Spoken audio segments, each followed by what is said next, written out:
Well, first and foremost, my name is MPP David Smith, representing the riding of Scarborough Centre and Parliamentary Assistant to the Ministry of Energy and Mines, public accounts to make certain that public accounts that look after reports from the Auditor General to ensure that monies that are given to ministries are utilized the way it's used for.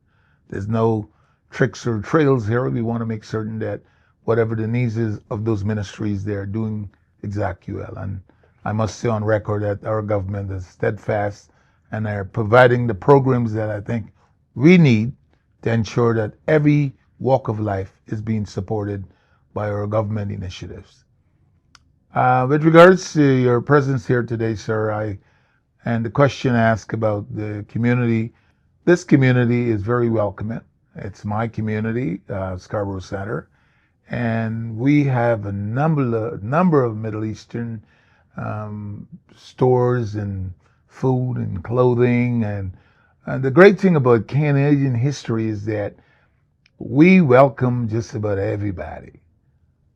This gentleman, Mohammed, will tell you that since he came here, all you've had was praises and thankfulness to the community because that's how we roll here. We don't look at color, shape, face, their religious background. We just work with everybody. And I must tell you, it's a blessing to have your mix in the food industry because a lot of people the community first of all is getting bigger and more people looking for the stores, looking for the food. And as a result of that, your food is unbelievable. The flatbread and all the other cakes and sweets and treats. He knows exactly what to bring to the community. And there's many others around, but this area has grown out to be the place to be. I'm hearing people all the way downtown, all the way to the West End say, you know what?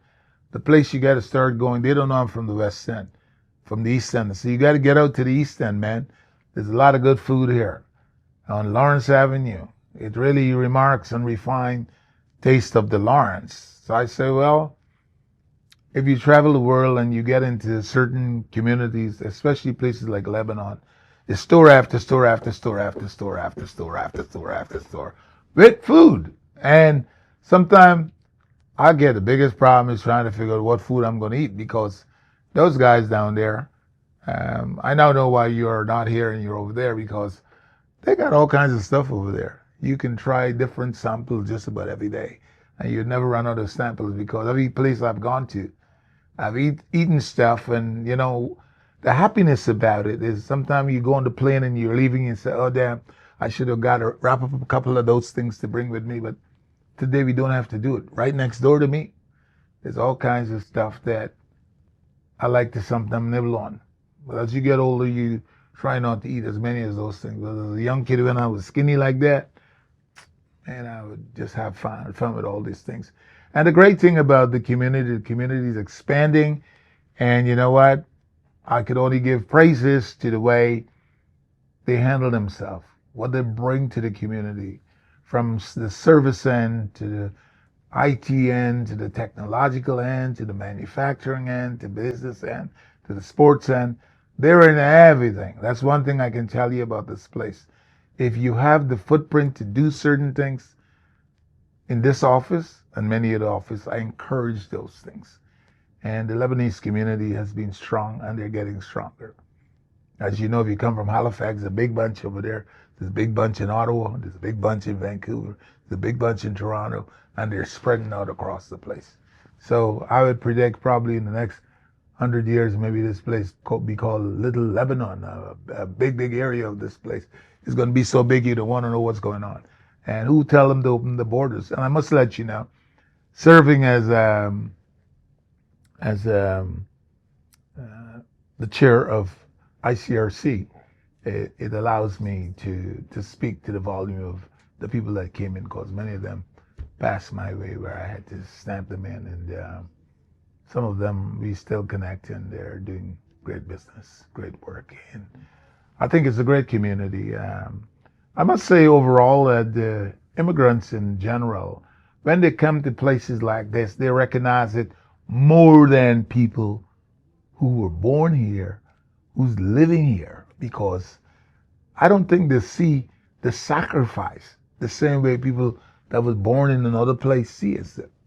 And as a result of that, they might be a little spoiled, especially the younger ones. I mean, a guy from your background, don't care what job you get, he just take it until he can do a little better.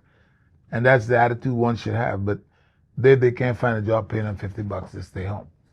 And staying home doesn't help anything. So I have to say, not only are you guys in all these areas of work that I've mentioned in the labor force, the ones who are not in business is still prepared to come out to help him and help other communities and work to make that money. But I know their vision, there's one thing about it, it grows. It doesn't stay just doing that same thing. If they can find the ways and means to open up a little business or do something, they're very industrious that way.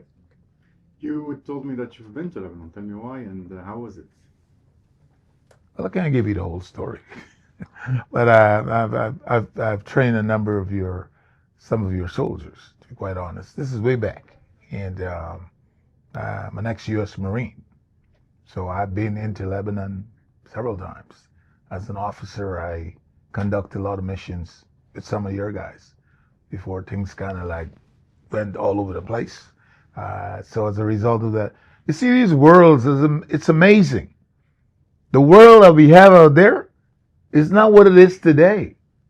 Those places used to be so beautiful, no problems. Everybody was eating and having a great time. But things change. But it never. You go to Iraq, you go to Palestine, you go to these, they were beautiful places, all of them. No problem. Till one day somebody wake up and trying to turn things on its head. But these places were beautiful places. When I think of Lebanon, I just think about fresh fruits, fresh eating. Yeah, that's what I remember of the place. You cut a fruit, the color in it, if it's red, it's real red. You know what? It's not like some offbeat red. When you eat fruits, the juice is just running out of them. Those are the things I remember. And I'm a big fruit eater. You wouldn't know it from my plate today. But it is those things that, and when something hits your eyes for the first time, it's a lasting impact. People could tell me what they want to tell me about those countries. I've been there. I know that. And for someone to say, well, you don't care, but I've been there. I sleep there, I eat there, and I'm still alive and I'm well. So what are you talking about? The world is a wide open place, but when the rumors and the propagandas make one believe that it's not a safe place to be, it's not this, that's not true. You come from there, obviously you have to be careful, but you can live a decent life every day of the year. People make it sound like all over the place there's bombs and this and that and blah, blah, blah, blah, and scare the hell out of everybody. But it's not true. It's not true. You can go to the market, you can buy your food, you can go back home, you can cook, eat, watch television all day. It's not that way. If you go into, it's just like here. If you're dealing with bad stuff, you'd find yourself in problems. If you do what you're supposed to do and mind your own business and go your way, you'll be fine. I don't care where you live in the world. It's when you start interfering with things and getting involved into things that creates a problem. That's the only way I can describe it, because I've been to these places and I come back. 10 fingers, 10 toes, ahead, and everything is working. And that's what I enjoy, and I love your people, to be quite honest. They've always been kind and gentle to me, and they've always showed great respect. And where I can give them opportunities that I've done in the past, from stamping them in or giving them a job or referring them to something, I've been doing that.